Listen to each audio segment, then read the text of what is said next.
Not sure which Quad Cities is right for you? Well, you're in the right place. Today, we're breaking down Niche.com's top 10 cities in the Quad Cities to live in, what they got right, and where they missed the mark. So stick around as we tell the real story of the Quad Cities and which neighborhood or city is right for you. I've been a part of the Quad Cities for nearly 10 years now, and that's weird for me to say because I'm fairly new, but in that time period, I've gotten to assess the Quad Cities and all of the surrounding areas, and I do have some favorites, but I also know that it's not for everybody. So we're going to look at Niche.com and figure out what they think is the top 10 cities for the area, and then I will let you know what I think of each, the pros and cons, and what it's actually like to be here. So stick around as we go through that. And we're going to start with number 10 on their list. And number 10 on their list is actually East Moline. Now, some people don't realize this, but East Moline was one of the original 4 of the Quad Cities, and it's not actually Bettendorf, which most people think. So what has East Moline got going on? Well, they really didn't have a ton going on till somewhat recently. They have really revived and revamped where their city is going, specifically on the river there. The Bend is an area that is building new hotels, the Expo Center, restaurants, all sorts of entertainment, the Rust Belt. There is a ton of development happening in East Moline, and I feel like it is very underutilized as a city and not really talked about a lot because it's kind of off in its own corner, and people kind of forget about it. They think Moline, East Moline is probably the same thing, and it really is not. They're definitely doing different things when it comes to their city and what it actually is like to live there. But I think at number 10, it actually is a pretty good fit because it was kind of a forgotten about city for the longest time, but they have really started to dive in and invest in the city itself. So they're really upping their game when it comes to the city and what it has to offer. Number 9 on the list for Niche.com is a town called Milan.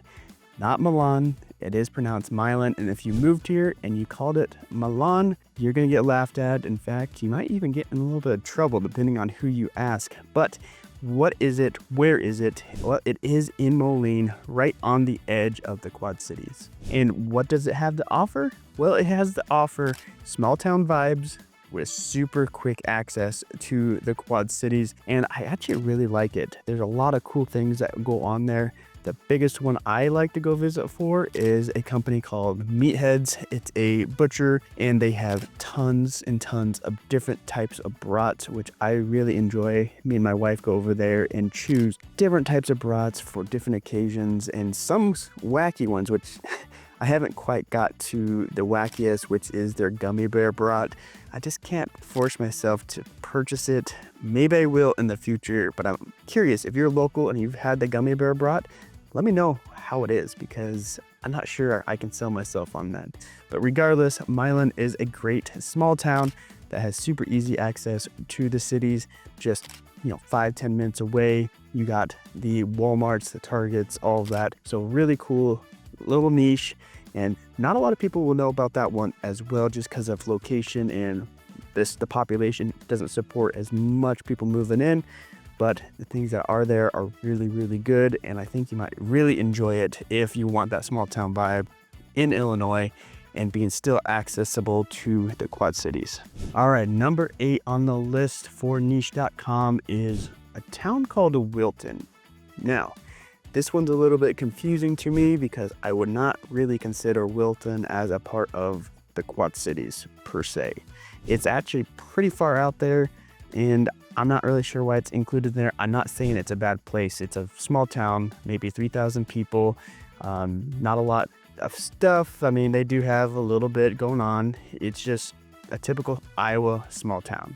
Not a lot to say about it. I just wouldn't include it on this top 10 cities of the Quad Cities because I don't think I'd be alone in saying that it's really not a part of the Quad Cities. But one thing that is kind of cool about it is it's actually in 2 different counties. You got Muscatine County and Cedar County.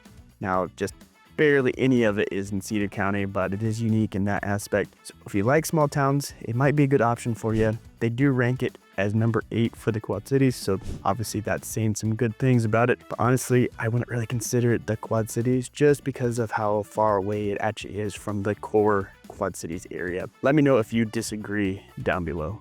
Now, moving here is a big choice and you want to get it right, whether it's a place like Wilton or East Moline or any of these other places that we're talking about. We service them all. I am a licensed realtor here in the Quad Cities. And if you're making that move to the Quad Cities and you're just not sure where you want to be, you're going to want to give me a call. My number is popping up down below. Give me a call, send me a text. I am the one that answers all those phone calls, emails, and text messages, even if it's just a question that I can help answer. So hit me up and we'll go on to number 7. So what is number 7? Number 7 on the list is a small town named Hampton. What is Hampton? Where is Hampton? And what benefits does it really have? Well, Hampton is on the Illinois side and it is right on the Mississippi, and also right next to something called the Eldridge Forest. Don't quote me on the actual pronunciation of that. I most likely butchered that, but it is spelled a little funny, so give me a little grace on what that is. But river, forest, think that when you're thinking Hampton. They are a small town. In fact, you might be driving from East Moline to Hampton and not even notice that you've left East Moline because it's that close to the Quad Cities. But the thing I really like about that is the river and the forest. In fact, I got to take some video for a race called Race the Night at the forest there, and it is one of the coolest races I've ever been a part of.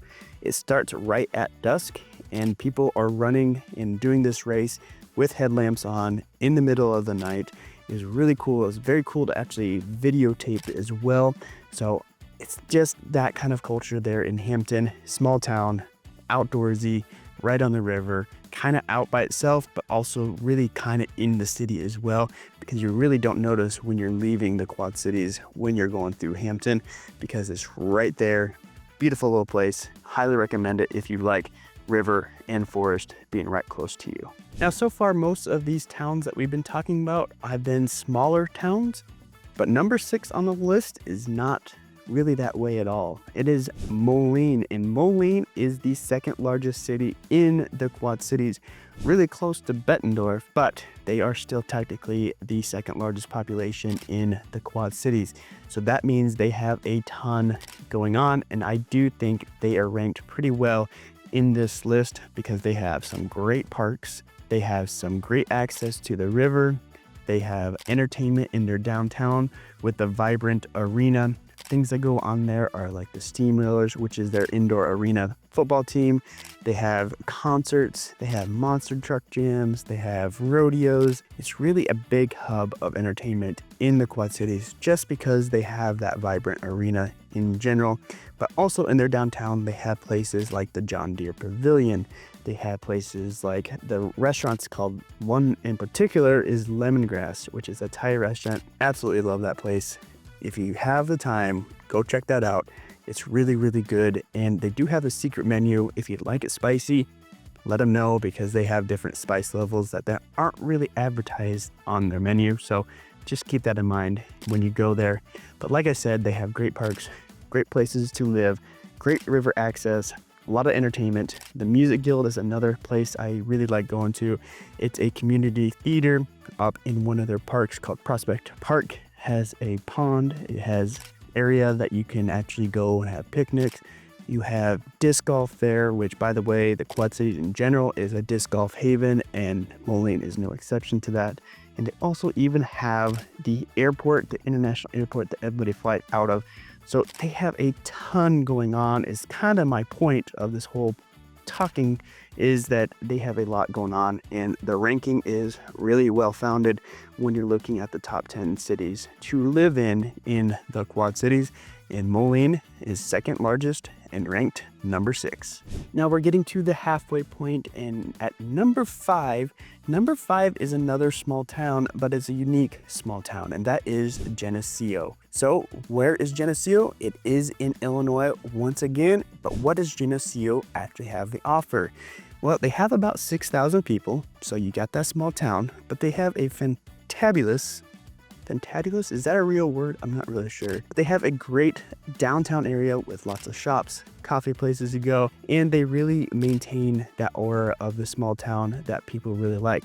People really like to go out there. It's just far enough from the Quad Cities where you're not in the heart of the Quad Cities, but close enough you can still access the Quad Cities fairly easy if you need to, but people really like it out there. The biggest controversy with Geneseo is if they are going to get a train station built between the Quad Cities and Chicago. It's been an ongoing thing for many years, and it is still up in the air on if that is actually going to happen. But if it did, it's going to bring a lot of boost to the economy in Geneseo. So they're really hoping that that happens, but you will hear about that all the time. When we talk Geneseo, you're probably going to hear about the train situation there. But regardless, great place to live. People really enjoy it, especially if you like that small town vibe, and being in Illinois, it's got all of that going for you. Now, number 4 on our list, we're getting to those tippy tops of ranked cities. Number 4 is LeClaire, Iowa. LeClaire is another small town, but it's a lot closer to the Quad Cities than one might think, and it's really building on itself. When I first moved here, there were some new builds, there's some things going on, but it has really accelerated since I've been here almost 10 years. And the stuff that they're doing over there is really good. They are a river town, so you kind of have a weird dynamic of LeClaire. You have the old river town, which is historical. You have the American Pickers down there, if you're familiar with them. So antique collectors, downtown, super quaint, right on the river. But then you got the other half of LeClaire, which is building like crazy, brand new homes. It's in Pleasant Valley School District, which if you're researching it all, Pleasant Valley is a highly ranked school according to niche.com, #1 in the whole state of Iowa. So it's got a lot going on for it, and they have a lot of entertainment in their downtown area. One in particular, which I've participated in and been a part of several years, is the Tug Fest, which is a tug of war literally across the Mississippi. They close down the river, the Coast Guard gets involved, and they literally string a rope across the Mississippi and tug it back and forth with the city that is across the Mississippi. So very cool event, very unique event. Last year I went with my mother-in-law, and they always have like questions and get the crowd involved. And one of those things was, how far did you travel to be here? Well, my mother-in-law is from the Philippines, and she ended up winning a rock with the title Tug Fest on it. Obviously she couldn't take the rock back to the Philippines, so now I'm the proud owner of a Tug Fest rock. So something that's kind of unique is they do give out prizes even if you're not involved in the tug itself, and it's a very fun event in general, so go and take a look at that.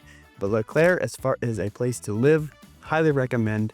There is a lot of things going on for it, and is a great place to make that move.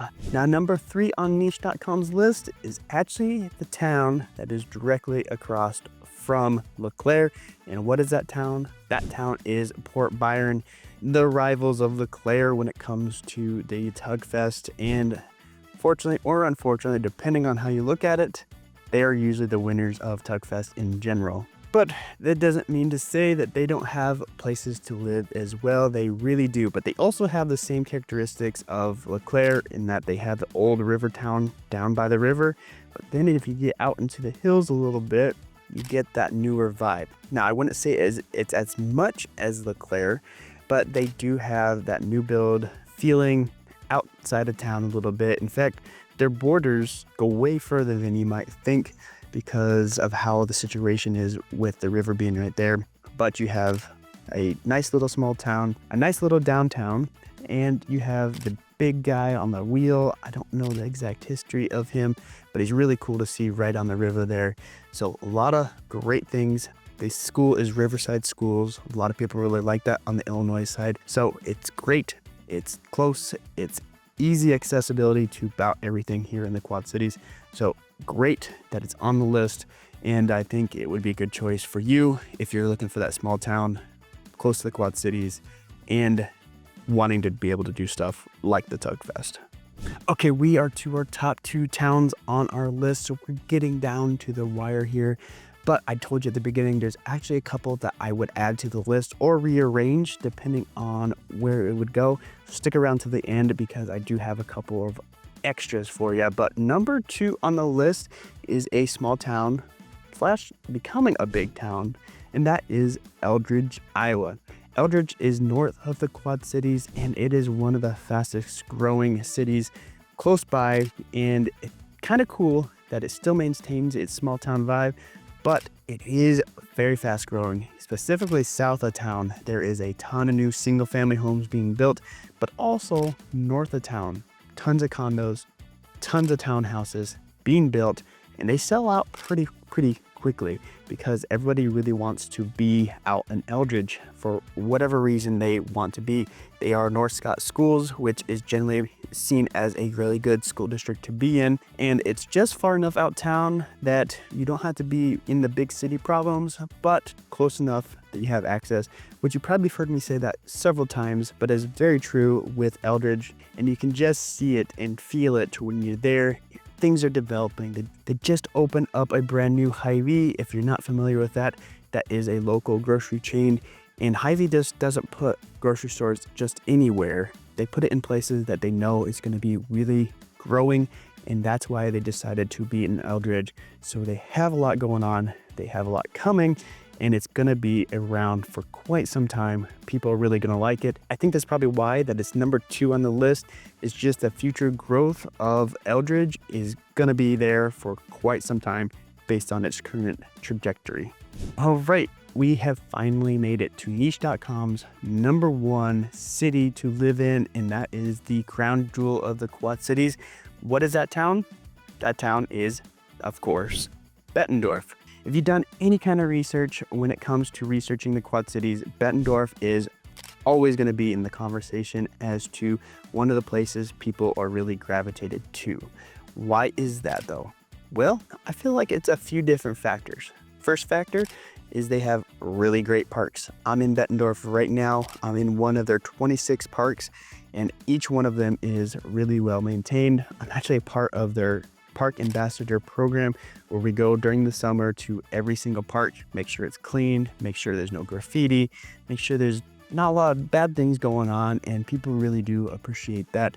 But it's definitely not the major reason. I think the biggest reason when you're looking online forums is the school districts. And I said districts because there's more than one. What school districts are they? Well, they are Bettendorf and they are Pleasant Valley. Pleasant Valley is ranked number 1 in the whole state. Bettendorf is ranked number 2 in the Quad Cities. So they have some really great qualities when it comes to school districts. But not only that, the homes that are here do appreciate at the fastest rate in the Quad Cities. And ironically enough, on a percentage basis, the property taxes are one of the lowest in the Quad Cities. So people really like that aspect of the Bettendorf area. Great parks, great places to go, great schools. So everything's going well for Bettendorf, and it is the fastest growing city in the Quad Cities. I've touched on some of their new builds, Betplex, all of that. So go take a look at some of those videos if you have not already seen them. But number 1, I think, is a very fitting place for Bettendorf just based on what's going on here in the Quad Cities and what is going on in Bettendorf when you compare the two together. So definitely, I think it's worth mentioning as it's number 1 in the Quad Cities. And I think niche.com probably got that one right. But what did they miss? That's the important question. I think there's 2 specific ones that stand out to me as to ones that they really overlooked, and that is Bluegrass, Iowa, and Coal Valley, Illinois. Both small towns on the edges of the Quad Cities. Bluegrass is actually a part of the Davenport school system. So you're going to live out in Bluegrass, you're going to be going to school in the Davenport school system, but they have the drive-in movie theater out there. They got the small town, but they're not too far away, which I really enjoy. It actually reminds me a lot of my hometown growing up. So that's one that you shouldn't really overlook. In fact, I would probably put it in there about where Wilton was, which I think we could get rid of at this point, but I think it fits well in there. And then the second one is Coal Valley. That's on the Illinois side. I absolutely adore Coal Valley. It has a ton of areas. And when I say areas, there's not a really good core city central area. It's kind of got 2 specific cores and then kind of spotted all around, which makes up for a unique city/town because you have a lot of areas that have larger lots, forested lots, very cool, very outdoorsy when you get over there. So I think that is one that they really didn't look at too closely and should get a great mentioning because I really do enjoy Coal Valley. When I go over there to show people homes, they really seem to like it as well. And if you are moving here, you want to know all of those spots that maybe aren't mentioned on the internet forums. And luckily for you, you have me. I am a licensed realtor in Iowa and Illinois, so I can let you know all those hidden gems if you're not looking at the core cities. So hit me up. My number is popping up down below. I'd love to answer any of those phone calls, emails, and text messages and see if I can help make that move to the Quad Cities easier for you. But if you want to see what the Quad Cities is all about, well, check out this video right here.